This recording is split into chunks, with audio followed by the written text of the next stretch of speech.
Okay guys, sekarang kau nampak sekarang kita punya box ni tengah on dekat 3 Xbox 360. So sini siapa-siapa yang ada player 360 masih bermain di waktu tahun 2025 ni. Okay, kalau korang nak box ni juga untuk korang main kat Xbox 360, korang komen nak main kat bawah.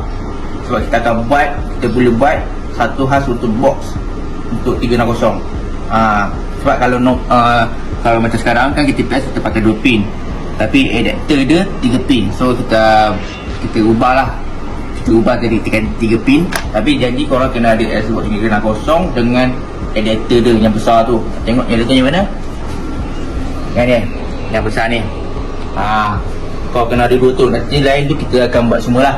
Okay, kita akan buat tempat simpan adapter tu, semua lengkap, supaya korang boleh bawa ke mana-mana saja.